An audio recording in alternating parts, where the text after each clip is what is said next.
Hello friends, welcome back to our channel. তো আজ আমি চলে এসেছি একটা সিম্পল রেসিপি নিয়ে। খুব অল্প সময়ের মধ্যেই কিন্তু তোমরা তৈরি করে নিতে পারো ধোকলা।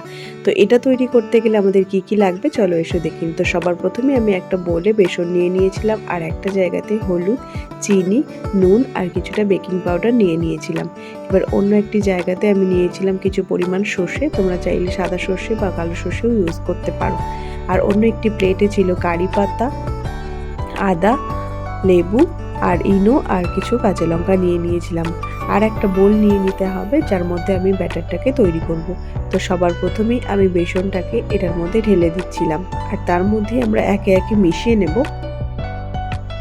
হলুদ, চিনি, নুন আর কিছুটা বেকিং পাউডার।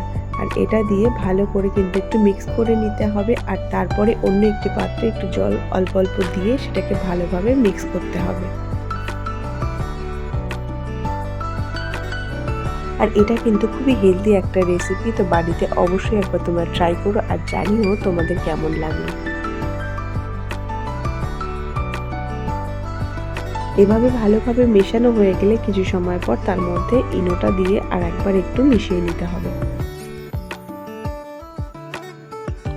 আর এর থিকনেসটা কিন্তু এতটাই থাকবে, বেশি পাতলাও হবে না আবার বেশি কিন্তু গাঢ়ও হবে না। তারপর এটাকে আমি 5 মিনিটের জন্য আলাদা করে সরিয়ে রাখবো।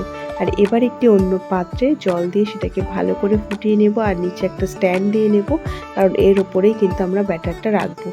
আর যে বাটিটাতে আমরা ধোকলাটা তৈরি করব সেটাকে কিন্তু আগে একটু অয়েল ব্রাশ করে নিতে হবে। আর তারপরে যেটা আমি ব্যাটারটা আগে তৈরি করে রেখেছিলাম সেটা এর মধ্যে ঢেলে দিতে হবে।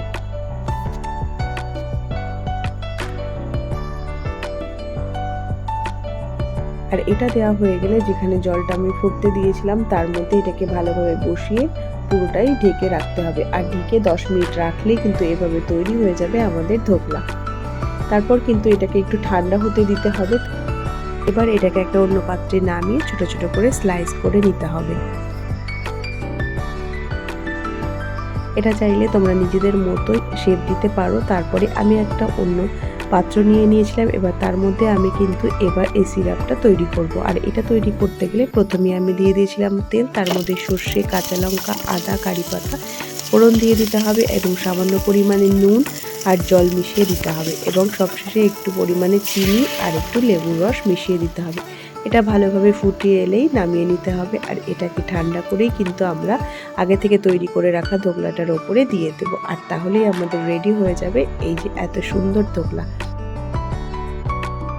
তো তোমাদের আজকের রেসিপিটা কেমন লাগলো অবশ্যই কিন্তু কমেন্টে জানিও।